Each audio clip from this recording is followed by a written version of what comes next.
Yerusalem gbɔ. Esi woɖo dua me la, woyi ɖe dziƒoxɔ si me wonɔ la dzi.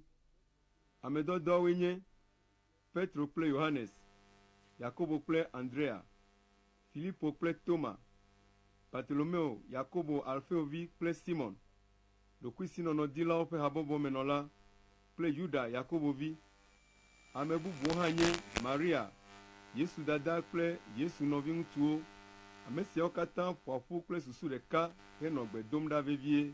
Le ŋkeke mawo me la, xɔsetɔ siwo ƒe xexlẽme anɔ abe ame 120 ene la kpe ta eye Petro tsitre le wo dome gblɔ be, nɔviwo, ele be mawunya si Gbɔgbɔ Kɔkɔe la gblɔ ɖi to Fia David dzi tso Yuda, ame si nɔ ŋgɔ na Yesulélawo ŋu la nava eme. Yuda nye mía dometɔ ɖeka eye wona gomee le subɔsubɔdɔ sia me. Azɔ la, Yuda tsɔ nu vɔ̃ɖi si wowɔ la ƒe fetu yi ɖaƒle anyigba aɖe. Anyigba sia dzi wòge va dze anyi heku le. Eƒe ƒodo wo eye eƒe dɔmenuwo kahlẽ. Ame siwo katã le Yerusalem la va se nya sia. Ale wotsɔ ŋkɔ na anyigba ma be ʋunyigba, si woyɔna le wo degbe me be Akeldama, elabena woŋlɔe ɖi le Psalmowo me be, eƒe aƒe neɖi gbɔlo eye ame aɖeke neganɔ eme o. Wogaŋlɔ ɖi hã be, ame bubu nexɔ eƒe dɔ.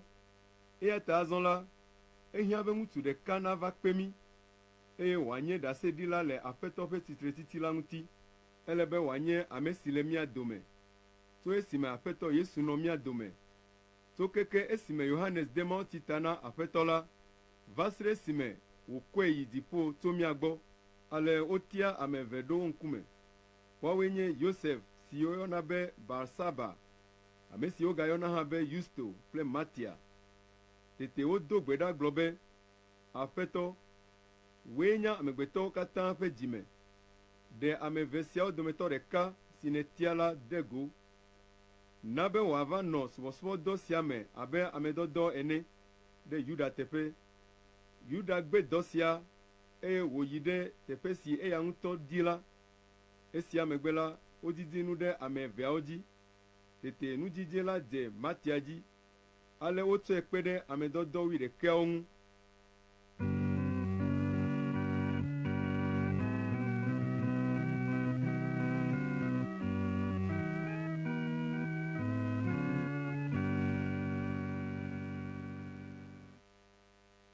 Dɔwɔwɔ ta eve. Ŋkeke bla atɔ̃lia le ŋutitoto ŋkekenyui yome la, wo katã woƒoƒu ɖe aƒe ɖeka me. Kasia nane ɖi tso dziƒo abe yaƒoƒo ene hexɔ aƒe si me wole la katã. Tete wokpɔ nane si le abe dzoƒe aɖe ene dze ɖe wo dometɔ ɖe sia ɖe dzi. Gbɔgbɔ Kɔkɔe la ge ɖe wo katã me eye wòna wode asi gbe bubu vovovowo gbɔgblɔ me.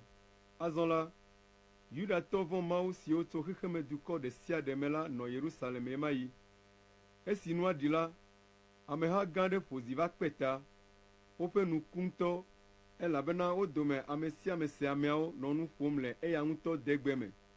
Woti yaa hegblɔ be, kpɔ ɖa, menye Galileatɔwoe nye ame siwo katã le nu ƒom oa? Aleke wɔ mía dometɔ ɖe sia ɖe le woƒe nyawo me sem ɖe eya ŋutɔ degbe me? Vavalawo tso Partia, Midia kple Elam, Mesopotamia, Judea kple Kapadokia, Pontio kple Asia, Frigia kple Pamfilia, Egipte kple Libia ƒe akpa si te ɖe Kirene ŋu. Ame aɖewo hã tso Roma, Kreta kple Arabia. Mi vavala siawo katã la, eɖanye Yudatɔwo, eɖanye trɔ̃subɔla zu Yudatɔwo, mi katã míele sem wole Mawu ƒe nudzɔtsowo gblɔm fia le mía ŋutɔwo mía degbe me. Ale wotɔtɔ heti yaa le wo nɔewo biam be, nu sia gɔme ɖe? Ke ame aɖewo ɖu fewu le nusrɔ̃lawo ŋu gblɔ be, aha yeye le wo mum.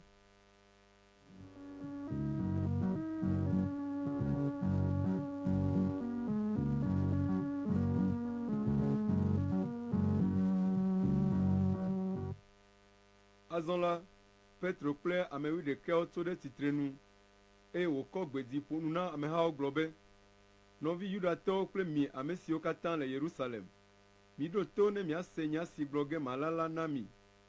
Menye ahae ame siawo mu abe ale si miebui la ene o.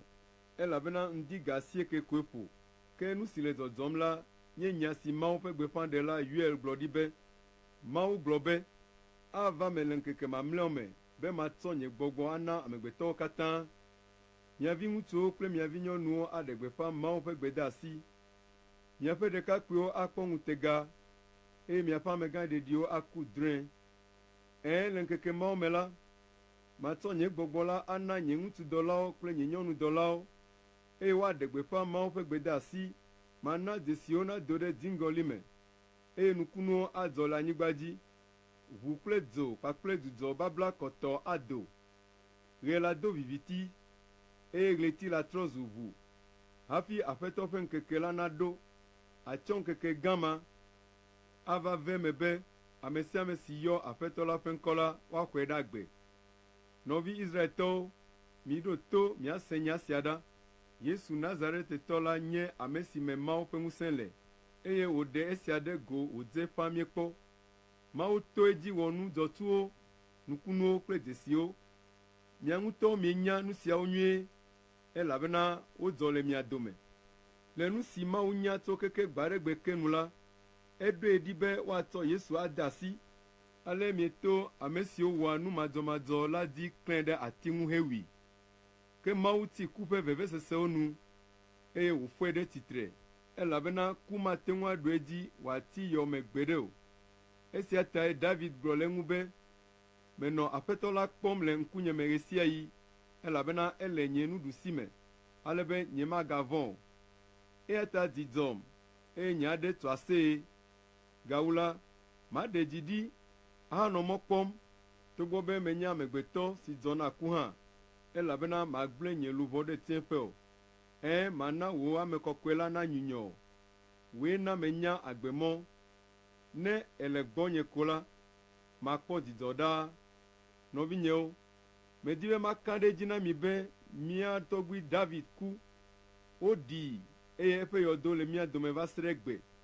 Ke esi wònye Mawu ƒe gbeƒãɖe la ta, enya nu si ŋugbe Mawu do heka atam ɖo kpe dzi nɛ be yeana eƒe tɔgbuiyɔvi aɖe nava nɔ eƒe zi dzi aɖu fia kokoko. David kpɔ nu si Mawu ɖo be yeawɔ la do ŋgɔ. Ale wòƒo nu le Kristo ƒe tsitretiti tso ame kukuwo dome ŋu. Egblɔ be womegblẽe ɖe tsiẽƒe o eye eƒe ŋutilã menyunyɔ o. Yesu siae Mawu fɔ ɖe tsitre tso ame kukuwo dome eye mí katã míekpɔ eteƒe hele ɖase ɖim le ŋuti. Esi wodoe ɖe dzi wòyi ɖale Mawu ƒe nuɖusime la, exɔ gbɔgbɔ kɔkɔe si ŋugbe Fofo la do nɛ la. Esiae wòkɔ ɖe mía dzi abe ale si miele kpɔm hele ese mí la ene. Togbɔ be David ŋutɔ meyi dziƒo o hã la, egblɔ ɖi be Aƒetɔ la gblɔ na nye Aƒetɔ la be bɔbɔ nɔ nye nuɖusime va se ɖe esime mawɔ wo futɔwo woanye wò afɔɖodzinu.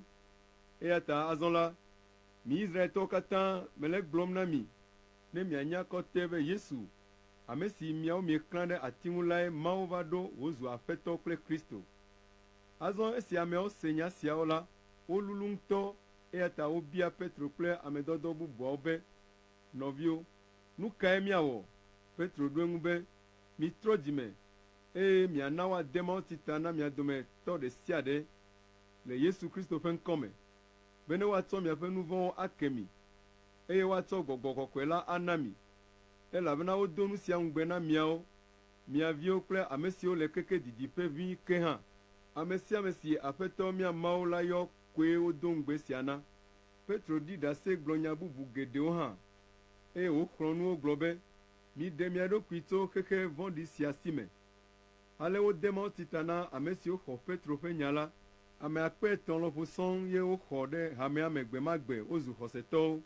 Wole fɔ ɖe ame dɔdɔawo ƒe nufiafia, hamegbenɔnɔ, ha la ƒe nuɖuɖu ɖekae kple gbedodoɖa ŋu vevie.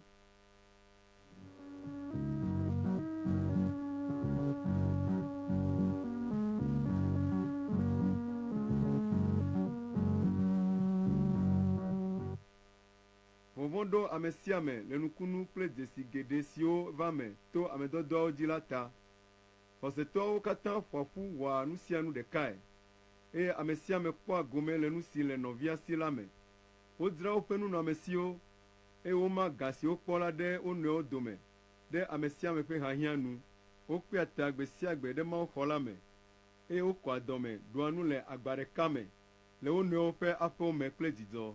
Xɔsetɔwo nɔ mawu kafum eye amewo katã kpɔ ŋudzedze le wo ŋu. Tso ŋkeke yi ŋkeke la, Aƒetɔ la na ame yeye siwo wòxɔ ɖe agbe la va kpena ɖe wo ŋu.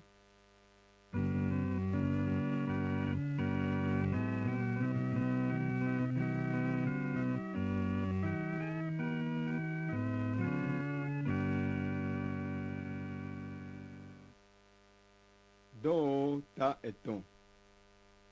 Gbe ɖeka ɣetrɔ ga etɔ̃ me le gbedoɖaɣi la, Petro kple Yohanes woyina ɖe mawuxɔ me.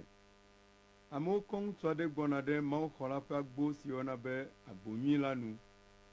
Ŋutsu sia nye tekunɔ tso esime wodzii. Wokɔnɛ va dana ɖe afi ma gbe sia gbe. Wònɔa nu biam ame siwo gena ɖe mawuxɔa me. Esi tekunɔa kpɔ Petro kple Yohanes wobe yewoage ɖe xɔa me la, ebia wo be woana nane ye. Petro kple Yohanes kpɔe dũu hegblɔ nɛ be, kpɔ mi ɖa. Ale tekunɔ la fɔ mo dzi henɔ wo kpɔm tututu, nɔ mɔ kpɔm be wole nane tɔgɛ ana ye. Ke Petro gblɔ nɛ be, ga aɖeke mele asinye o, ke nu si le asinye la eya mana o. Le Yesu Kristo Nazaretɔ la ƒe ŋkɔ me, tso nazɔ azɔli. Petro lé tekunɔa ƒe nuɖusi hekɔe dzi, enumake ŋusẽ ɖo ŋutsua ƒe afɔwo kple afɔkɔewo me. Eti kpo titre hede asi azɔlizɔzɔ me. Ege ɖe mawuxɔ la me kpli wo, le zɔzɔm le kpo tim hele Mawu kafum. Ame sia ame kpɔe wole azɔli zɔm le Mawu kafum. Esi wokpɔe dze si be eyae nye nubiala si nɔ agbonyui la nu le mawuxɔa nu la, woƒe mo wɔ yaa eye gbɔgblɔ bu ɖe wo le nu si wowɔ nɛ la ŋuti.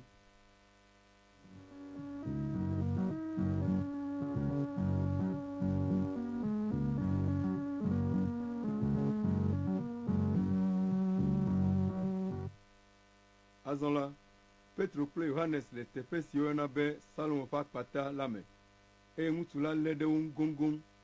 Ewɔ nuku na amewo, eye wo katã wotɔ zi yi afi ma. Esi Petro kpɔ amewo la, egblɔ na wo be, Israeltɔwo, nu ka ta nu sia wɔ nuku na mi ɖo? Nu ka ta miefɔ ŋku ɖe mia dzi, abe mía ŋutɔ míaƒe ŋusẽ kple mawuvɔvɔ̃ mee mieto wɔ ame sia wòzɔ azɔli ene? Mawu si nye Abraham, Isak, Yakob kple mía tɔgbuiwo ƒe Mawu la kɔ eƒe dɔla Yesu ŋu. Ke miawo ya miede asi hegbe nu le gbɔ le Pilato ŋkume. Evɔ la, Pilato ya ɖoe be yeaɖe asi le ŋu hafi. Togbɔ be ame kɔkɔe kple ame dzɔdzɔe Yesu nye hã la, miebia be woaɖe asi le ŋutsu amewula ŋu na yewo, eye miewu eya ame si na agbe la boŋ. Ke Mawu fɔe ɖe tsitre tso ame kukuwo dome, eye míenye esia ŋuti ɖaseɖilawo. Yesu ƒe ŋkɔe do ŋusẽ ame sia. Eƒe ŋkɔdzixɔse na ŋutsu sia haya abe ale si wòdze ƒãa miele kpɔkpɔm ene. Yesu dzixɔse na lãmesẽ blibo ŋutsu sia le mi katã mia ŋkume afii. Azɔ nɔvinyewo, menya be mia kple mia dziɖulawo la, miewɔ nu si miewɔ la le manyamanya me. Ke nya si Mawu na eya ŋutɔ ƒe gbeƒãɖelawo ɖe gbeƒãe gbe aɖe gbe ke be ele be yeƒe Kristo la nakpe fu lae wòwɔ wòva me. Eya ta mitrɔ dzi me, eye miagbugbɔ aɖo ta Mawu gbɔ be ne wòatutu miaƒe nu vɔ̃wo ɖa. Ale be Aƒetɔ la nana miagbɔ ɖe me, eye wòaɖo Kristo si eya ŋutɔ tia ɖi na mi la ɖa. Yesu sia anɔ dziƒo va se ɖe esime Mawu aɖɔ nuwo katã ɖo, abe ale si wòna eƒe gbeƒãɖela kɔkɔeawo ɖe gbeƒãe ɖi gbe aɖe gbe ke la ene. Mose gblɔ be Aƒetɔ Mawu ana eƒe gbeƒãɖela aɖe ado tso nɔviwo dome, abe ale si wòna nye hã medoe ene. Miɖo to miase nu sia nu si wòagblɔ na mi la. Ame si meɖo to Mawu ƒe gbeƒãɖela siawo la, woatsrɔ̃e le amewo dome. Gbeƒãɖela siwo katã ɖe gbeƒã tso Samuel dzi va to bubu siwo katã kplɔe ɖo la dzi la hã ƒo nu le nu siwo le dzɔdzɔm le ŋkeke siawo me la ŋu. Miawoe nye Mawu ƒe gbeƒãɖelawo viwo, eye miekpɔ gome le nu si Mawu bla kple mia tɔgbuiwo la me. Mawu gblɔ na Abraham be, wò dzidzimeviwo dzi mato ayra xexeme dukɔwo katã. Ale esi Mawu na eƒe dɔla la va do la, miagbɔe wòdɔe ɖa gbã be wòayra mi, eye wòana mia dome ame sia ame nadzudzɔ nu vɔ̃ɖi wɔwɔ.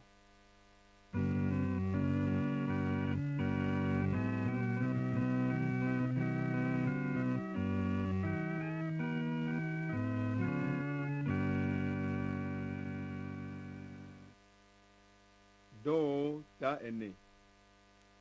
Esi Petro kple Yohanes le nu ƒom na ameawo la, nunɔlawo, mawuxɔdzikpɔlawo ƒe amegã kple zadukitɔwo va do ɖe wo dzi.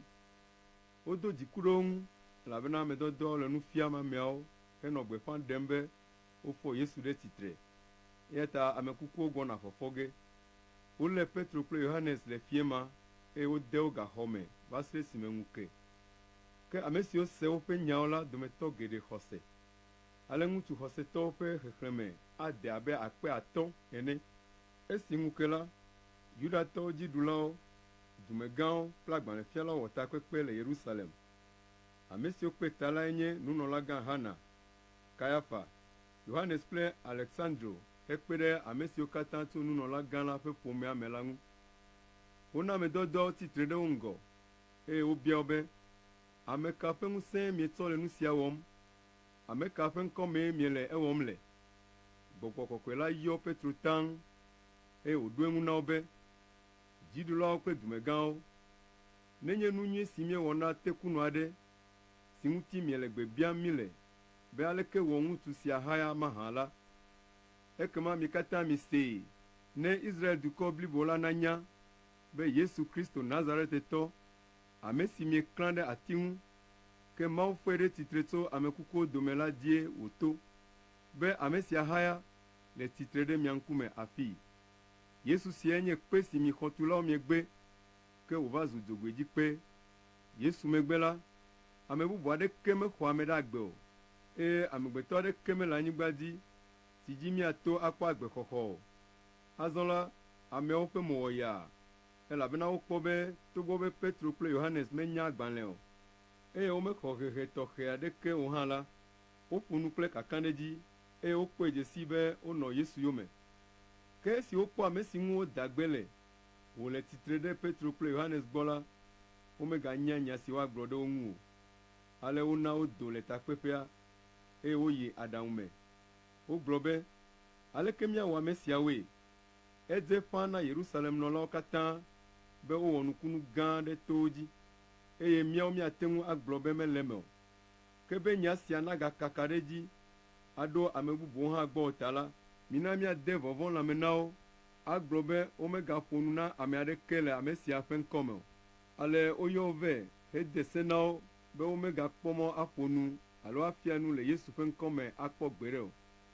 Ke Petro kple Yohanes ɖo eŋu na wo be, mia ŋutɔwo miebu ŋu kpɔ be kae dzɔ le Mawu ŋkume be míawɔ? Míawo míaɖo toe loo alo Mawu míaɖo toea? Míawo ya nu si míekpɔ kple nu si míese la míate ŋu agbe nuƒoƒo le ŋu o. Ameawo katã le Mawu kafum le nu si dzɔ la ta, eya ta womenya ale si woawɔ ahe to na amedɔdɔawo o. Ale wogado vɔvɔ̃ na wo ɖe dzi, eye woɖe asi le wo ŋu. Ame si woyɔ dɔe le nukunu sia me la xɔ ƒe wu 40.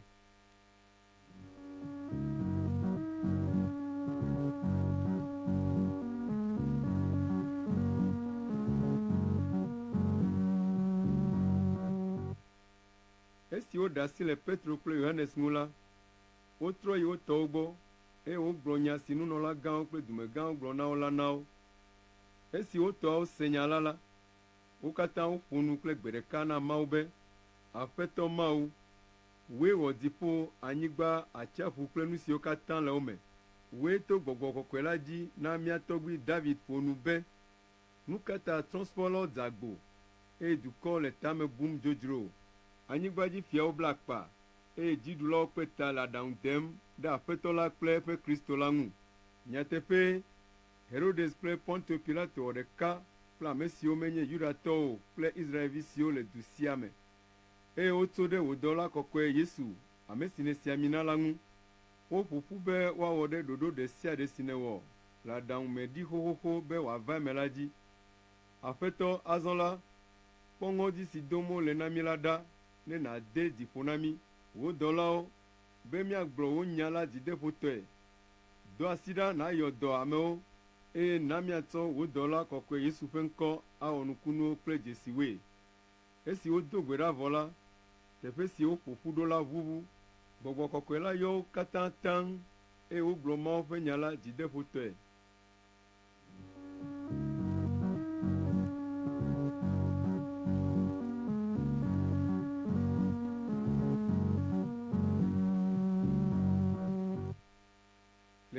sia me la, xɔsetɔwo katã ƒe susu le ɖeka, eye wowɔa nu abe ame ɖeka ene. Wo dometɔ aɖeke megabu nu si nye etɔ la be enye ye ɖeka tɔ o, ke boŋ nu sia nu si nye wo dometɔ aɖe tɔ la zu hamenu na wo. Amedɔdɔwo ɖi ɖase kple ŋusẽ blibo be Aƒetɔ Yesu tsitre tso ame kukuwo dome nyateƒe, eye Mawu ve wo katã nu ŋutɔ. Hiãtɔ aɖeke menɔ wo dome o, elabena wo dome ame siwo si anyigba kple xɔwo le la dzra wo, eye wotsɔ ga si wokpɔ la vɛ na amedɔdɔawo. Woma ga la na ame sia ame ɖe eƒe hiahiã nu. Ale Levitɔ aɖe si ŋkɔe nye Yosef, ame si wodzi le Kipro, eye amedɔdɔwo na ŋkɔe be Barnabas, si gɔmee nye dzideƒoname la dzra eƒe anyigba, eye wòtsɔ ga la vɛ na amedɔdɔawo.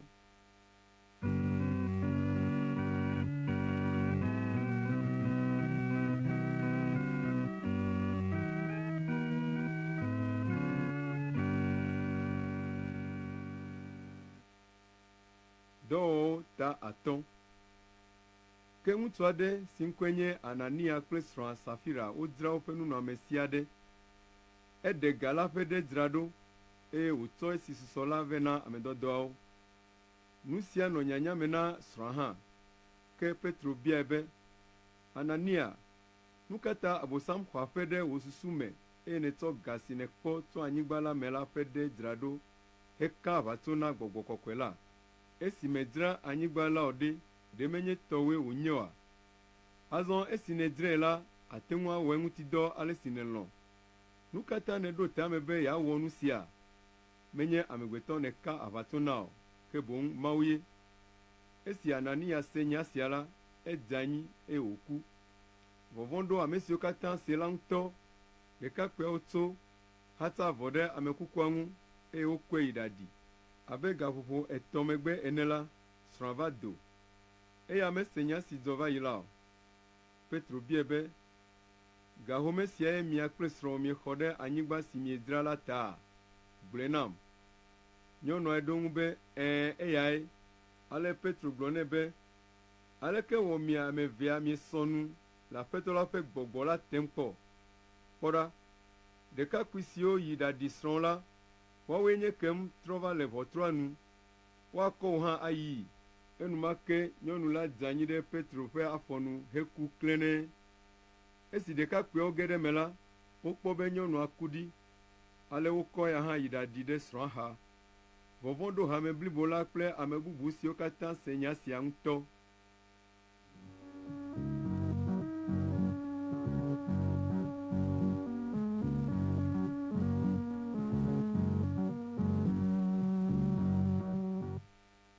Woto amedɔdɔwo dzi wɔ dzesi kple nukunu geɖewo le dukɔ la dome. Xɔsetɔwo katã kpe ata ɖe Salomo ƒe akpata la me. Togbɔ be ame bubuawo bua wo ŋutɔ hã la, womedo dzi ge ɖe wo dome o. Ke ŋutsu kple nyɔnu geɖe wu gaxɔ Aƒetɔ la dzi se, eye wova le gegem ɖe ha la me.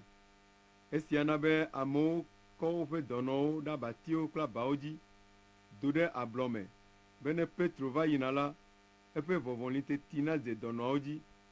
Du siwo ƒo xlã Yerusalem menɔlawo hã kɔ woƒe dɔnɔwo kple ame siwo gbɔgbɔ makɔmakɔ le fu ɖem na la vɛ, eye woda gbe le wo katã ŋu.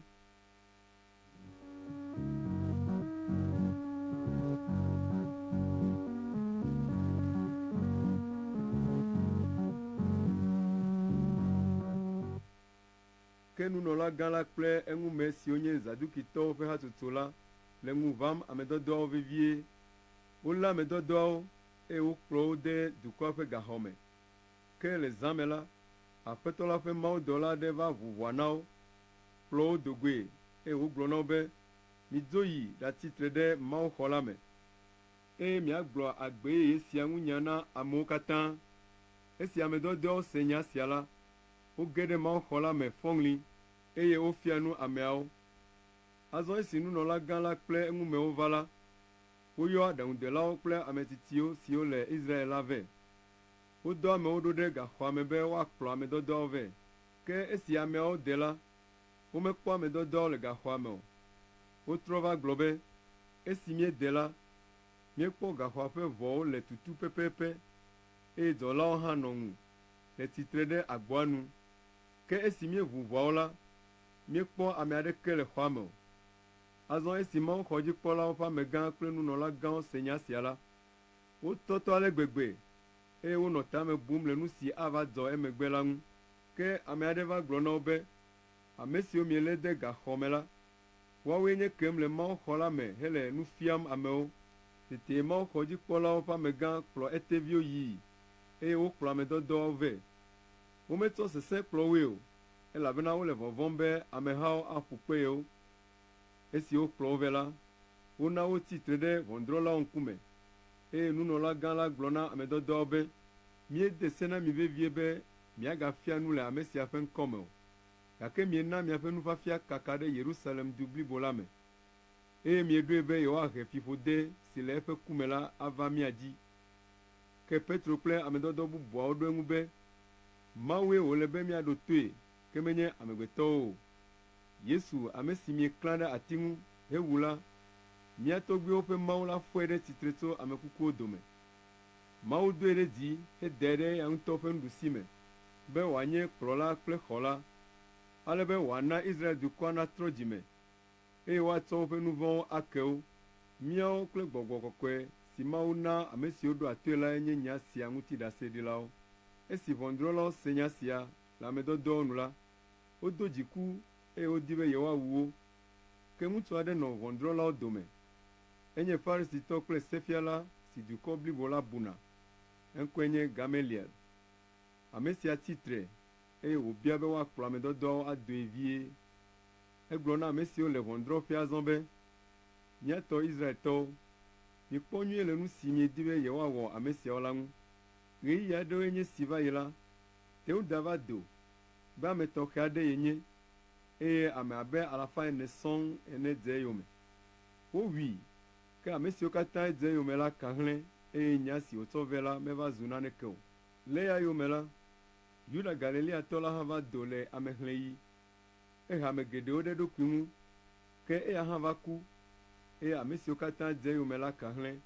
Eya ta nye ame be migade nu eme na ame siawo o, miɖe asi le wo ŋu ne woayi, elabena ne nu si woɖo hele wɔwɔm la tso amegbetɔ gbɔ la agblẽ.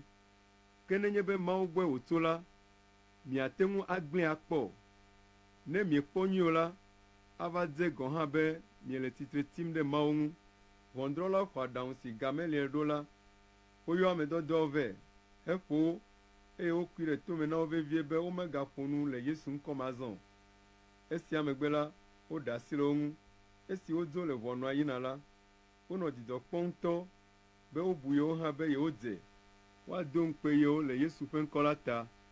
Azɔ gbe sia gbe la, ame dɔdɔwo nɔ nu fiam henɔ gbeƒã ɖem madzudzɔmadzudzɔe be Yesue nye Kristo la. Wonɔ esia wɔm le Mawuxɔ la me kple tso aƒeme yi aƒeme.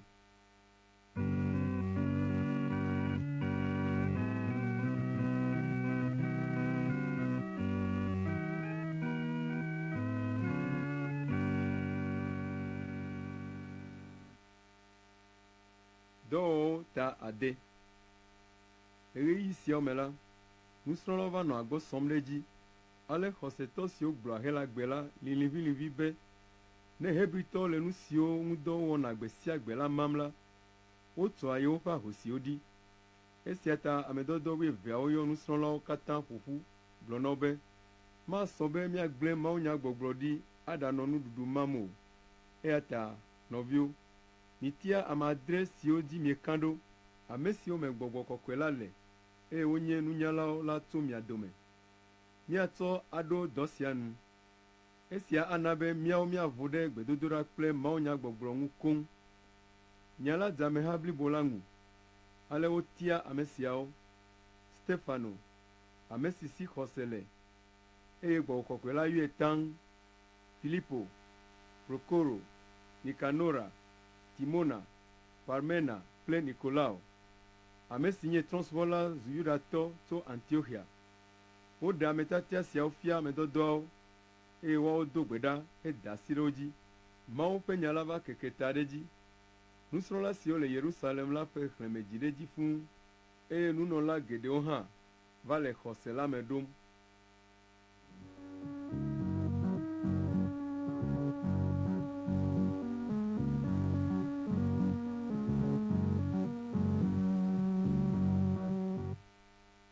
Stefano, ame si nu Mawu ve, e wòkpɔ ŋusẽ la wɔ nukunu kple dzesi gãwo le ameawo dome.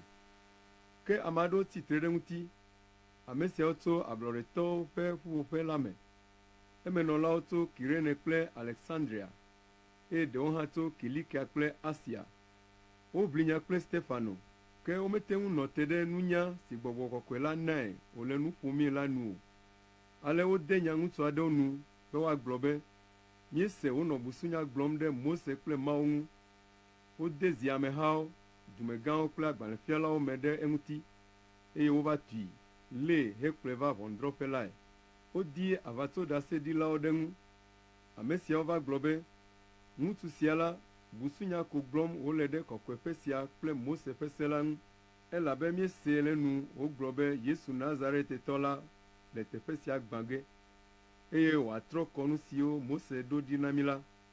Ame siwo katã le ʋɔnudrɔ̃ƒea la fɔ ŋku ɖe Stefano dzi gãa, eye wokpɔ eƒe mo wòdze abe mawudɔla tɔ ene.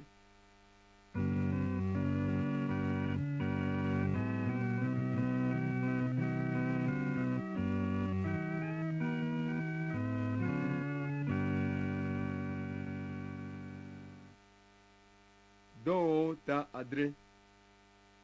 Nunɔlagã la bia Stefano be, nya siawo le emea? Stefano ɖo eŋu be, nɔvinyewo kple fofonyewo, misee ɖa. Hafi mía tɔgbui Abraham naʋu aɖanɔ Haran la, Mawu ŋutikɔkɔetɔ la ɖe eɖokui fiae le Mesopotamia.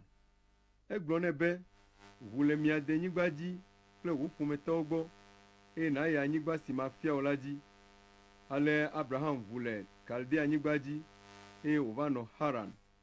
Le fofoa ƒe ku megbe la, Mawu na wòʋu va le anyigba si dzi míele fifia la dzi. Ema yi la, Mawu meka anyigba la ƒe akpa ɖeke si anɔ abe afɔ ɖeka pɛ teti ene hã na Abraham, be wòanye eya ŋutɔ tɔ o. Gake Mawu do ŋugbe be yeatsɔ anyigba la ana eya kple eƒe dzidzimeviwo, wòanye wo tɔ tegbee. Togbɔ be vi aɖeke menɔ Abraham si ɣe ma ɣi o hã. Nu si Mawu gblɔ nɛ lae nye be, wo dzidzimeviwo anye amedzro le anyigba ɖe si menye wo de o la dzi. Woanɔ afi ma abe kluviwo ene ƒe 400 sɔŋ, eye woawɔ fu wo vevie, ke mabu fɔ dukɔ si subɔ ge woala la. Emegbe la, woadzo le anyigba ma dzi ava subɔm le teƒe sia. Ale Mawu bla nu kple Abraham. Nubabla sia ƒe dzesidenue nye aʋatsotso. Eya ta esi Abraham dzi Isak la, etso aʋa nɛ le ŋkeke 9 gbe. Isak dzi Yakob, eye Yakob dzi tɔgbui 12. Tɔgbui 12 dzra wo nɔvi Yosef ɖo ɖe Egipte, elabena woʋã ŋui. Ke Mawu nɔ kplii, eye wòɖee tso eƒe fukpekpewo katã me. Esi Yosef do ɖe Egipte fia gã ŋkume la, Mawu ve nu hena nunyae, ale be fia la tsɔe ɖo nudzikpɔla gã ɖe Egiptenyigba kple fia la ŋutɔ ƒe aƒe blibo la dzi. Azɔ la, dɔ va to le Egipte kple Kananyigbawo dzi, eye wòhe fukpekpe geɖe vɛ, ale be mía tɔgbuiwo mekpɔ naneke aɖu o. Ke esi Yakob se be bli le Egipte la, edɔ mía tɔgbuiwo ɖo ɖe afi ma. Zi gbãtɔ wode gbɔ. Esi wogayi zi evelia la, Yosef ɖe eɖokui fia nɔviawo. Ale Egipte fia gã hã nya Yosef ƒe ƒometɔwo. Azɔ Yosef dɔ nɔviawo be woayi aɖakplɔ ye fofo, Yakob kple yeƒe ƒometɔwo katã, siwo de abe ame 75 ene la vɛ. Ale Yakob yi ɖe Egipte, afi si eya kple mía tɔgbuiawo ku ɖo. Emegbe la, wotsɔ woƒe kukuawo gbɔe va Sichem, va ɖi ɖe yɔdo si Abraham tsɔ klosaloga ƒlee le Xemon viwo si la me. Esi ɣeyiɣi si Mawu ɖo be yeawɔ ŋugbe si yedo na Abraham dzi la nɔ aƒe tum la, dukɔ la dzi ɖe dzi sɔgbɔ fũu le Egipte. Mlɔeba la, fia aɖe va nɔ dzi ɖum le Egipte, ame si menya Yosef kura o. Fia sia wɔ aye flu dukɔ la, ezi wo dzi be woagblẽ wo vidzĩwo ɖi woaku. Ɣeyiɣi sia me wodzi Mose. Mose ƒe nu nyo Mawu ŋu. Wonyi le fofoa ƒe me ɣleti 3. Esi woɖee ɖe go la, Egipte fia gã vinyɔnuvi xɔe wɔ eya ŋutɔ viŋutsuvie henyi wotsi. Wofia Egiptetɔwo ƒe nunya ɖe sia ɖe Mose, ale be ŋusẽ blibo va ɖo eƒe nyawo kple nuwɔna ŋu. Esi Mose xɔ ƒe 40 la, didi nyɔ le eme be yeayi aɖakpɔ ye nɔvi Israelviwo ɖa. ekpɔ be Egiptetɔ aɖe le anyra wɔm le Israelvi aɖe ŋu. Esi woyi xɔxɔ ge na Israelvi si ŋu nu te la, eƒo Egiptetɔ la wu. Mose bu be ye nɔviawo ase gɔme be Mawu ɖe wòdi be yeato ye dzi aɖe wo. Ke womese gɔme nɛ nenema o. Ŋufɔke la, Mose gava. Eva ke ɖe ame eve ŋu wole kɔ dam, eye wòbe yealé avuwo. Egblɔ na wo be mikpɔ ɖa, nɔviwo mienye. Nu ka ta miele nuvevi wɔm mia nɔewo? Ke ame si nɔ nuvevi wɔm nɔvia la tutu Mose ɖa hebiae be, ame kae ɖo dziɖula kple ʋɔnudrɔ̃la ɖe mia nu? Ɖe nèdi be yeawu nye hã abe ale si nèwu Egiptetɔ ma etsɔ enea? Esi Mose se nya sia la, esi yi ɖe Midianyigba dzi. Enɔ afi ma abe amedzro ene, eye wòdzi viŋutsuvi eve le afi ma. Ƒe blaene megbe la, Mawudɔla ɖe eɖokui fia Mose le ŋuka si le dzo bim le gbegbe si te ɖe Sinai to ŋu la me. Esi Mose kpɔ nu sia la, ewɔ nuku nɛ ŋutɔ. Ete ɖe ŋu be yeakpɔe nyuie, ke Aƒetɔ la ƒe gbe ɖi be, nyee nye tɔgbuiwo ƒe Mawu la, Abraham, Isak kple Yakob ƒe Mawu la. Mose nɔ dzodzom nyanyanya, eye medo dzi lé ŋku ɖe eŋu nyuie o. Aƒetɔ la gblɔ nɛ be, ɖe afɔ le afɔkpa me, elabena afi si nètsitre ɖo la teƒe kɔkɔe. Mekpɔ ale si wole fu fiam nye dukɔ la le Egipte la kɔtɛe. Mese woƒe ŋeŋe, eya ta meɖi va wo ɖe ge. Azɔ va ne madɔ wo ɖe Egipte. Togbɔ be Mose siae wogbe hegblɔna be, ame kae ɖo dziɖula kple ʋɔnudrɔ̃lae hã la, eyae Mawu va dɔ to mawudɔla si ɖe eɖokui fia le ŋuka si le dzo bim me la dzi, be wòanye wo dziɖula kple wo xɔla. Mose kplɔ wo dzoe tso Egipte. Ewɔ nukunu kple dzesi geɖewo le Egiptenyigba dzi, le Ƒu Dzĩ la nu kple le gbedadaƒo ƒe blaene sɔŋ. Mose siae gblɔ na Israelviwo be, Mawu ana eƒe gbeƒãɖela aɖe nado tso mia dome, abe ale si wòna medoe la ene. Eyae nye ame si nɔ kple Israel hame la, esime wonɔ gbedadaƒo. Mose sia kple mía tɔgbuiwo li, esime Mawudɔla ƒo nu nɛ le Sinai to dzi, eye woxɔ Mawu ƒe gbedeasi si li ɖaa la vɛ na mí. Ke mía tɔgbuiwo gbe be yewomaɖo toe o. Wogbe eƒe nya, eye tɔtrɔ yi Egipte ɖo susu me na wo. Esia tae wogblɔ na Aron be, wɔ Mawu bubu si akplɔ mí la na mí, elabena Mose sia si kplɔ mí do go tso Egiptenyigba dzi la, míenya nu si dzɔ ɖe edzi o. Tete wome nyivi, eye wova sa vɔ na legba sia. Wokpɔ dzidzɔ hedo vivi ɖe nu si woawo ŋutɔ tsɔ asi wɔe la ŋu. Ke Mawu gbugbɔ le wo yome, eye wòtsɔ wo de asi be woasubɔ dziŋgɔlimenuwo abe ale si eƒe gbeƒãɖelawo ŋlɔe ɖi ene be, O Israel dukɔ, nyee miewu lãwo hesa vɔ na le ƒe blaene me le gbedadaƒoa? Menye Mawu Molok ƒe nɔƒe kple Romfa ƒe ɣletivi ƒe nɔnɔme miewɔ hesubɔa? Eya ta mana miayi aɖanɔ ame bubuwo ƒe anyigba dzi le keke Babilonia godo ke.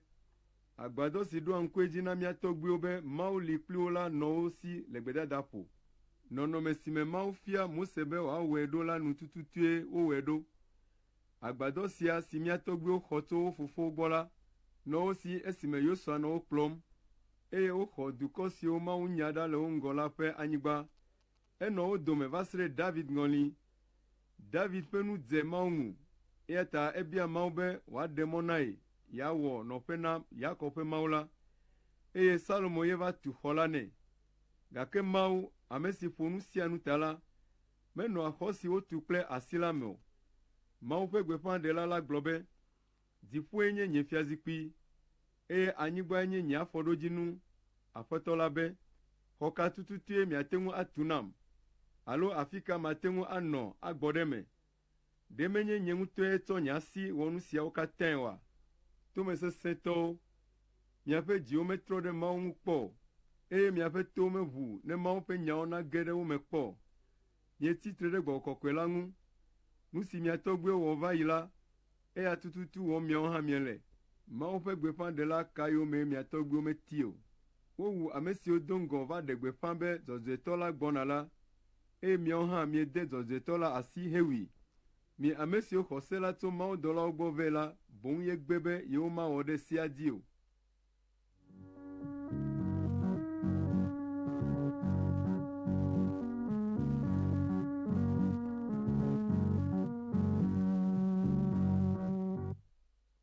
esi wose Stefano ƒe nyawo la, woƒe dzi ho, eye woɖu aɖu kliklikli ɖe ŋu. Ke Gbɔgbɔ Kɔkɔe la yɔ Stefano taŋ, ewu mo dzi, eye wòkpɔ Mawu ƒe ŋutikɔkɔe kple Yesu, wòle tsitre ɖe Mawu ƒe nuɖusime. Tete wogblɔ be, mikpɔ ɖa, mekpɔ dziƒo wòʋu, eye mekpɔ Amegbetɔvi la wòle tsitre ɖe Mawu ƒe nuɖusime. Ke ameawo katã do ɣli sesĩe, xe asi tome, eye wolũ ɖe edzi enumake. Wotutui do goe le dua me, eye wofɔ kpe heƒui. Ɖasiɖilawo ɖe woƒe awuwo da ɖe ɖekakpui aɖe si ŋkɔe nye Saulo gbɔ. Esi wole kpe ƒum Stefano la, edo gbe ɖa gblɔ be, Aƒetɔ Yesu, xɔ nye gbɔgbɔ. Edze klo do ɣli sesĩe be, Aƒetɔ, mègaɖo nu vɔ̃ sia teƒe na wo o. Esi wogblɔ esia la, eku.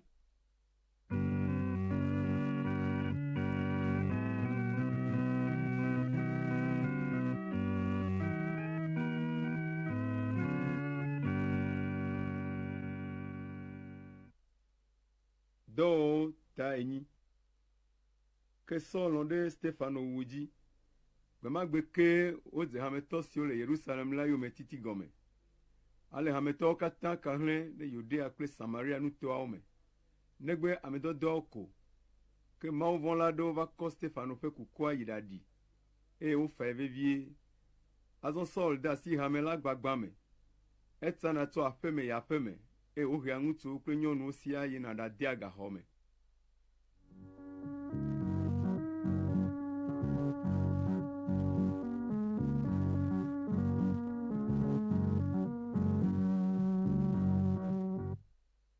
Azɔ ame siwo ka hlẽ la gblɔ nyanyui la le afi siwo woto la. Filipo yi ɖe Samariatɔwo ƒe du aɖe me, eye woɖe gbeƒã Kristo la na wo. Esi ameha la se eƒe nyawo, eye wokpɔ dzesi siwo wòwɔ la, wo katã woxɔ eƒe nya la, elabena gbɔgbɔ vɔ̃wo do go tso ame siwo me wole la kple ɣli. Lãmetututɔwo haya, eye tekunɔwo zɔ azɔli. Ale duametɔwo katã kpɔ dzidzɔ ŋutɔ. Ŋutsu aɖe nɔ dua me si ŋkɔe nye Simon. Enye dzosala, do ŋgɔ la, ewɔa nukunuwo le Samaria dukɔa me. Amewo kpɔna. Egblɔna be ŋusẽtɔ gã aɖe yenye. Ame siwo katã le dukɔa me, ɖeviwo kple ametsitsiwo siaa bunɛ, eye wogblɔna le eŋu be, Mawu ƒe ŋusẽ si wɔna be ŋusẽ triakɔ la le ame sia si. Woɖoa to eƒe nyawo, elabena tso ɣe aɖe yi ke la, eƒe nuwɔnawo wɔa nuku na amewo. Ke esi Filipo va gblɔ nyanyui la na wo tso Mawu ƒe fiaɖuɖu kple Yesu Kristo ƒe ŋkɔ ŋu, eye woxɔe se ko la, wode mawutsi ta na wo dome ame geɖe, ŋutsuwo kple nyɔnuwo siaa. Simon ŋutɔ hã xɔe se, eye wode mawutsi ta nɛ, wodze Filipo yome. Esi wòkpɔ dzesi kple nukunu gã siwo le eme vam la, ewɔ nuku nɛ ŋutɔ. Azɔ esi ame dɔdɔwo se le Yerusalem be Samariatɔwo xɔ Mawu ƒe nya la, woɖo Petro kple Yohanes ɖe wo gbɔ. Esi woɖo afi ma la, wodo gbe ɖa ɖe xɔsetɔwo ta be ne woaxɔ Gbɔgbɔ Kɔkɔe la. Togbɔ be wode mawutsi ta na wo ɖe Aƒetɔ Yesu ƒe ŋkɔ me hã la, womexɔ Gbɔgbɔ Kɔkɔe la haɖe o. Ale Petro kple Yohanes da asi ɖe ame siawo dzi, eye woxɔ Gbɔgbɔ Kɔkɔe la. Simon de dzesii be asi ko ame dɔdɔawo da ɖe xɔsetɔawo dzi, eye woxɔ Gbɔgbɔ Kɔkɔe la. Eya ta etsɔ ga home aɖe na Petro kple Yohanes hegblɔ be, mitsɔ ŋusẽ sia na nye hã, ale be ame si dzi mada asi ɖo la, eya hã naxɔ Gbɔgbɔ Kɔkɔe la. Ke Petro ɖo ŋu nɛ be, ne ɖi mia kple wò ga la ŋu, ɖe nebu be yeaƒle Mawu ƒe nunana la kple ga. Wɔƒe aɖeke meli na o le subɔsubɔdɔ sia me kpli mí o, eye gome aɖeke hã meli nakpɔ, elabena wò dzime mekɔ le Mawu gbɔ o. Eya ta ɖe asi le susu vɔ̃ɖi si ɖo ta me na wò la ŋu, eye nàɖe kuku na Aƒetɔ la, ɖewohĩ atsɔ wò dzime susu la ake o. Mekpɔ be ele ŋu ʋãm vevie, eye nèzu nu vɔ̃ ƒe kluvi. Simon ɖo ŋu na Petro kple Yohanes be, mido gbe ɖa na Aƒetɔ la ɖe tanye, ale be nu siwo miegblɔ la dometɔ aɖeke nagadzɔ ɖe dzinye o. Azɔ esi Petro kple Yohanes ɖi ɖase, eye wogblɔ Aƒetɔ la ƒe nya la vɔ la, wogbugbɔ yi Yerusalem, le gbeƒã ɖem nyanyui la le Samaria kɔƒe geɖewo me.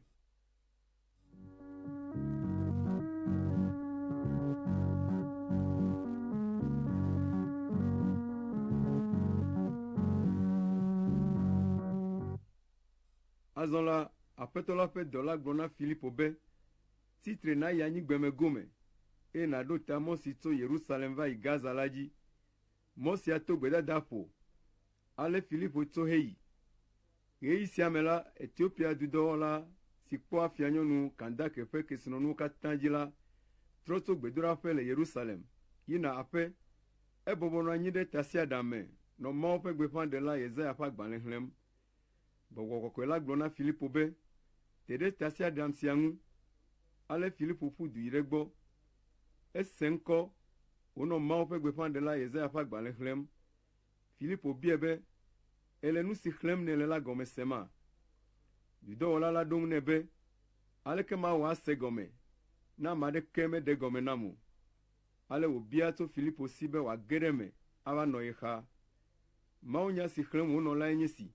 Edze abe alẽ si wokplɔ yina wu ge, alo abe alẽvi si li kpoo le eƒe fuko la si me la ene. Meke nugblɔnya aɖeke o. Wobɔbɔe ɖe anyi, eye womedrɔ̃ ʋɔnudzɔdzɔe nɛ o. Ame aɖeke mate ŋu aƒo nu tso eƒe dzidzimeviwo ŋu o, elabena woɖe eƒe agbe ɖa tso xexea me. Dudɔwɔla la bia Filipo be, meɖe kuku, ame ka ƒe nya gblɔm Mawu ƒe gbeƒãɖela la le? Eya ŋutɔ ŋu nyae loo alo ame bubu aɖe tɔea? Ale Filipo ƒo nu nɛ. Edze gɔme tso mawunya sia dzi, eye wòyi edzi gblɔ nyanyui la le Yesu ŋu nɛ. Esi wozɔ mɔ yina sẽ la, wova ɖo teƒe aɖe afi si wokpɔ tsi le. Tete dudɔwɔla la gblɔ nɛ be, kpɔ ɖa, tsie nye si. Nu kae agaxe mɔ na tsidede ta nam? Enumake dudɔwɔla la ɖe gbe be tasiaɖam la netɔ. Esi wòtɔ la, Filipo kple ŋutsua ge ɖe tsia me, eye Filipo de mawutsi ta nɛ. Esi wodo le tsia me la, Aƒetɔ la ƒe gbɔgbɔ la kplɔ Filipo dzoe, eye dudɔwɔla la megakpɔe o. Eyi eƒe mɔzɔzɔ dzi kple dzidzɔ. Ke Filipo va do ɖe keke Asdod ke. Enɔ tsatsam nɔ nyanyui la gblɔm le duawo katã me, va se ɖe esime wòɖo Kaesarea.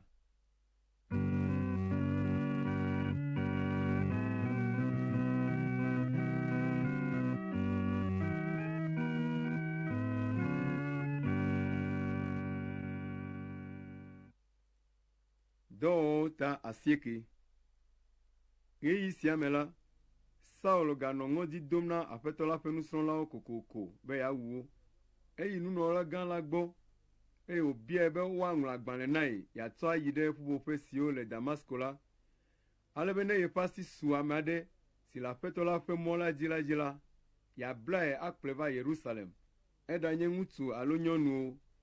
Esi Saul le eƒe mɔzɔzɔ dzi gogo Damasko la, kekeli klẽ tso dziƒo ƒo xlãe. Edze anyi, eye wose gbe aɖe le gbɔgblɔm nɛ be, Saulo, Saulo, nu ka ta nèle yonyeme tim? Saul bia be, Aƒetɔ, wò ame kae? Gbe la ɖo eŋu be, nye Yesu ame si yome tim nèle lae, fɔ nàge ɖe dua me, eye woagblɔ nu si wole be nàwɔ la na wò. Ame siwo nɔ mɔ zɔm kpli la tɔ te ɖe afi ma. Gbɔgblɔ bu ɖe wo. Togbɔ be wose gbea hã la, womekpɔ ame aɖeke o. Saul fɔ le anyigba, ke esi woʋu ŋku la, mete ŋu le nu kpɔm o. Ale wolé eƒe asi hekplɔe ge ɖe Damasko dua me. Enɔ anyi ŋkeke 3 sɔŋ, eye mekpɔ nu o, meɖu nu o, eye meno naneke hã o. Azɔ la, nusrɔ̃la aɖe nɔ Damasko, si ŋkɔe nye Anania. Ekpɔ ŋutega si me Aƒetɔ la yɔe be, Anania. Etɔ nɛ be, Aƒetɔ, nyee nye si. Aƒetɔ la gblɔ nɛ be, tso nàyi ɖe ablɔ si ŋkɔe nye ablɔ dzɔdzɔe la dzi, eye nàbia Yuda ƒe me ta. Ne ge ɖe aƒea me la, bia ŋutsu aɖe si ŋkɔe nye Saulo tso Tarso la ta se. Ŋutsu sia le gbe dom ɖa, eye wòkpɔ ŋutsu aɖe si ŋkɔe nye Anania le ŋutega me, wòva da asi ɖe dzi, wògakpɔ nu. Anania ɖo ŋu be, Aƒetɔ, mese nya le ame geɖewo nu tso ŋutsu sia ŋu. Wogblɔ be ewɔ nu vɔ̃ɖi geɖe ɖe wò ame siwo ŋu nèkɔ le Yerusalem la ŋu. Wobe exɔ ŋusẽ tso nunɔlagã siwo le Yerusalem la gbɔ, be yeava lé ame siwo katã subɔa wò le afi ma la. Ke Aƒetɔ la gblɔ nɛ be, heyi, elabe ɖe metia ame sia be wòanye ŋudɔwɔnu nam. Medi be wòana ame siwo menye Yudatɔwo o, fiawo kple Israel dukɔmetɔwo nanya nye ŋkɔ. Nye ŋutɔ mafia ale si gbegbe wole be wòakpe fu le nye ŋkɔ la ta lae. Ale Anania tso yi ɖage ɖe aƒe si me Saulo le la me. Eda asi ɖe dzi gblɔ nɛ be, nɔvi Saulo, Aƒetɔ Yesu ame si ɖe ɖokui fia wò le mɔ dzi esi nègbɔna lae dɔm ɖe gbɔ, be wò ŋkuwo naʋu nàgakpɔ nu, eye nàxɔ Gbɔgbɔ Kɔkɔe la. Enumake nane si le abe tro ene la ge le Saulo ƒe ŋku dzi, eye wògakpɔ nu. Etitre, eye wode mawutita nɛ. Eɖu nu, eye wòkpɔ ŋusẽ.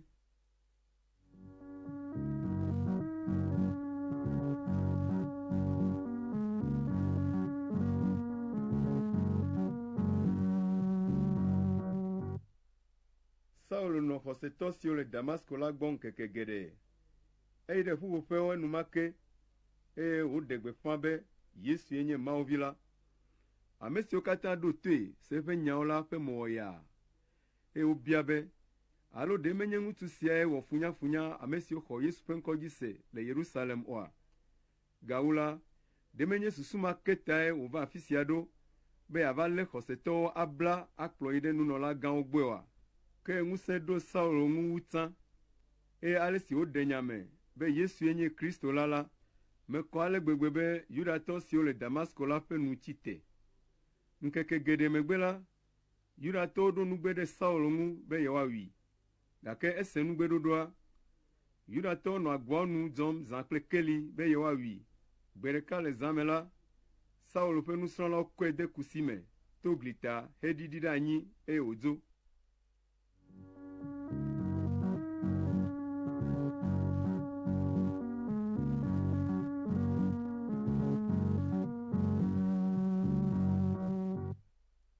Esi Saulo va ɖo Yerusalem la, edi be yeage ɖe nusrɔ̃lawo dome, ke nusrɔ̃lawo katã nɔ vɔvɔ̃m nɛ, elabena womexɔ se be eya hã nye nusrɔ̃la o. Ke Barnaba kplɔe va ame dɔdɔawo gbɔe. Eƒo nu na wo le ale si Saulo kpɔ Aƒetɔ la le mɔ dzi, eye Aƒetɔ la ƒo nu nɛ kple ale si wògblɔ mawunya vɔvɔ̃manɔmee le Damasko le Yesu ŋkɔ me la ŋu. Ale Saulo hã ge ɖe wo dome le Yerusalem, eye wògblɔ mawunya vɔvɔ̃manɔmee le Aƒetɔ la ƒe ŋkɔ me. Edzro nya me kple Yudatɔ siwo doa helagbe, ke wodi mɔnu le ŋu be yewoawui. Esi nɔviawo see la, wokplɔe yi ɖe Kaesarea, eye woɖoe ɖe Tarso tso afi ma. Azɔ la, hame siwo katã le Yudea, Galilea kple Samaria la ƒe tome fa, eye woti ɖe edzi. Wonɔ agbe ɖe Aƒetɔ la ƒe nya nu, eye wodzi ɖe edzi, elabena Gbɔgbɔ Kɔkɔe la na woƒe dzidzeme.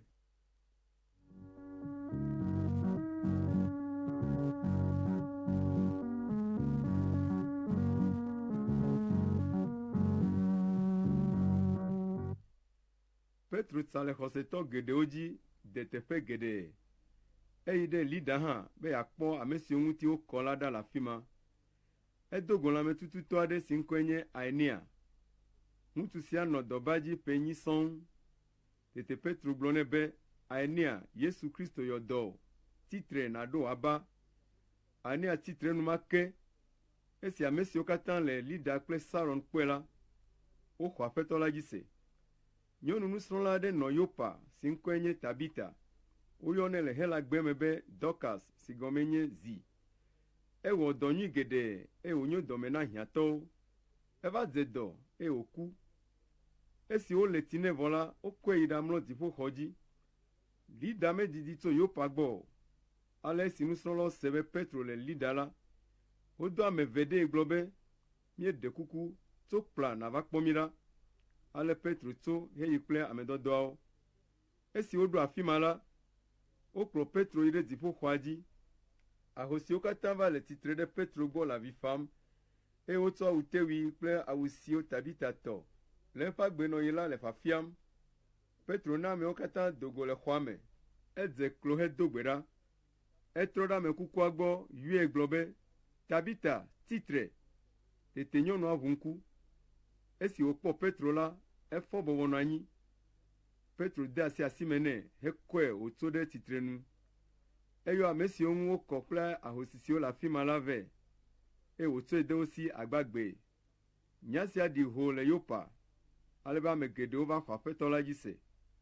Petro ti Yopa ŋkeke geɖe, eye wònɔ Simon lãgbalẽdɔwɔla la gbɔ.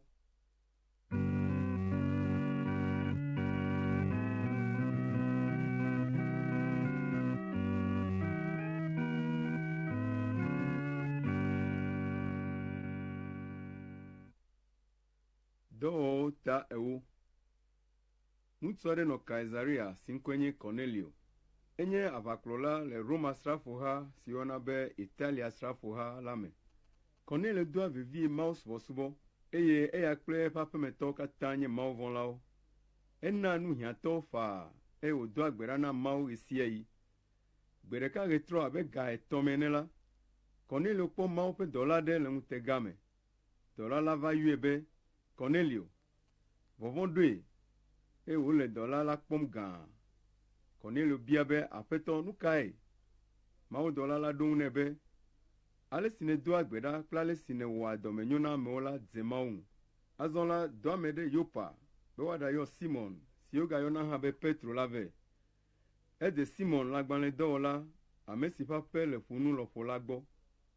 Esi mawudɔla si ƒonu kplii la dzo la, Cornelio yɔ eƒe dɔla 2 vɛ. Etia eƒe asrafo siwo subɔnɛ la dometɔ ɖeka si nye mawuvɔ̃la la kpe ɖe wo ŋu. Esi wogblɔ nu siwo katã dzɔ la na wo la, edɔ wo ɖe Yopa. Ŋkeke 2 gbe esi wole mɔzɔzɔ dzi hegogo Yopa la, Petro yi ɖe aƒe si me wole la ƒe xɔta be yeado gbe ɖa. Anɔ abe ŋdɔ ga 12 me ne, dɔnɔ ewum eye nuɖuɖu dzroe. Ke esi wole nua ɖam la, ekpɔ ŋutega, ekpɔ dziƒo wòʋu ɖi, ekpɔ nane si ɖi aklala gbadza gã aɖe. Woɖiɖii to eƒe dzogoe 4 dzi ɖe anyigba. Lãfɔnewo, nutatawo kple xevi ƒomevi vovovowo le nua dzi. Gbe aɖe ɖi gblɔ nɛ be, Petro, tso nàwu nu siawo nàɖu. Ke Petro ɖo eŋu be, gbeɖe aƒetɔ, nu si ŋu mekɔ le kɔa nu alo nu si woƒo ɖi la, mede nye nu me kpɔ. Gbea gaɖi ne zi 2lia gblɔ be, nu si ŋuti Mawu kɔ la, medze be nàbui nu makɔmakɔ o. Wowɔ nu sia zi 3 sɔŋ, tete wokɔ nua zi ɖeka yi dziƒoe. Petro tɔtɔ eye wònɔ tame bum vevie be yease ŋutega la gɔme. Ɣeyiɣi sia me tututu la, Cornelio ƒe amedɔdɔ siwo yi ɖabia Simon ƒe aƒe ta se la va ɖo agboa nu. Wokɔ gbe dzi bia be, afi siae Simon si wɔna be Petro la va dze mahã. Petro ganɔ tame bum le ŋutega la ŋu ko. Kasia gbɔgbɔ la gblɔ nɛ be, kpɔ ɖa, ŋutsu 3 va le diwòm. Tso nàɖi wo gbɔ ne miayi. Mègahe ɖe megbe o, elabena nye ŋutɔe dɔ wo ɖe gbɔ. Ale Petro ɖi yi ɖe ameawo gbɔ, eye wògblɔ na wo be, nyee nye ame si di miele, gbɔnye fa. Woɖo eŋu be, míawo hã míagbɔ fa. Avakplɔla Cornelio ye dɔ mi ɖe gbɔ. Enye nuteƒewɔla vɔ Mawu, ame si ƒe nyanyui Yudatɔwo katã gblɔna. Ebe mawudɔla kɔkɔe aɖe bia tso ye si be ye neɖo ame ɖe o nàva yeƒe me, ne nàva gblɔ gbɔwò nya nae. Ale Petro na amedzroawo ge ɖe aƒea me, hedze gbɔ, eye wotsi afi ma dɔ. Esi ŋu ke la, edzra ɖo, eye eya kple amedɔdɔawo kpakple nɔvi siwo le Yopa dome ame aɖewo dze mɔ. Woɖo Kaesarea ŋkeke 2 gbe. Cornelio kple eƒe ƒometɔwo kpakple exɔlɔ̃ vevi siwo wòkpe la le mɔ kpɔm na wo. Esi Petro ge ɖe aƒea me la, Cornelio do va kpee. Edze klo ɖe eƒe afɔ nu, eye wòde ta gu nɛ. Ke Petro fɔe dzi, eye wògblɔ nɛ be, titre, amegbetɔ konye hã menye. Wo ame 2 la nɔ dze ɖom ge ɖe me, eye Petro kpɔ ame geɖewo ƒo ƒu ɖi. Petro gblɔ na wo be, miawo ŋutɔ mienyae be, se meɖe mɔ na Yudatɔ aɖeke be wòade ha kple dukɔ bubu me tɔ aɖe, alo wòaɖi tsa ayi egbɔ teti hã o. Ke Mawu na menya be, medze be mabɔ ame aɖeke be eya medze woazɔ kplii loo, alo enye ame ƒoɖi o. Esia ta esi miedo ame ɖem la, nyemegbe vava o. Azɔ la mabia mi se, nya ka ŋutie mieyɔm ɖo? Cornelio gblɔ be, ŋkeke nenye si va yi la, menɔ gbe dom ɖa le nye aƒe me le ɣetrɔ ga 3 me. Kasia, ŋutsu aɖe si do awu si le dzo dam la va le tsitre ɖe gbɔnye. Egblɔ nam be, Cornelio, Mawu se wo gbedodoɖa, eye wòkpɔ ale si nèwɔa dɔmenyo na amewoe. Dɔ ame ɖe Yopa, ne woaɖayɔ Simon si wogayɔna hã be Petro la vɛ. Edze Simon lãgbalẽdɔwɔla, ame si ƒe aƒe le ƒonu lɔƒo la gbɔ. Ale medɔ ame ɖe wò enumake. Enyo ŋutɔ be nèva, mí katã míeƒo ƒu ɖe Mawu ŋkume afii, be míase nya si Aƒetɔ la de asi o, be nàgblɔ na mí la.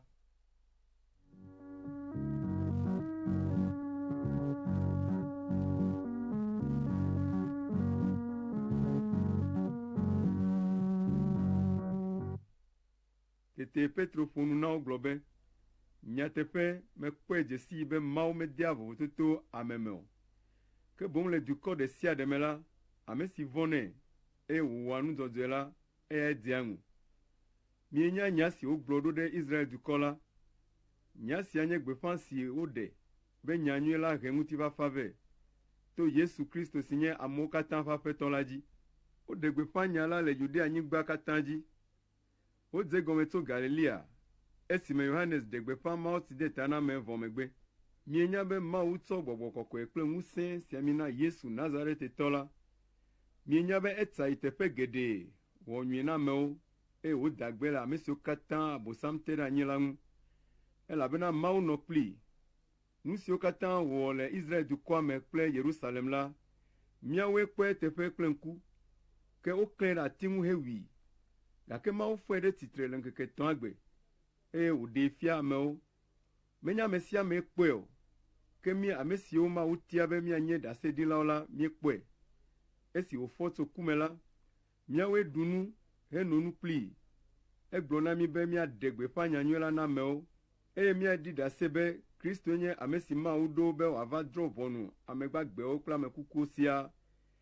Eya ŋue Mawu ƒe gbeƒãɖelawo katã ɖi ɖase le be, le eya ma ƒe ŋusẽ ta la, ame sia ame si xɔe dzi se la, woatsɔ eƒe nu vɔ̃wo akee.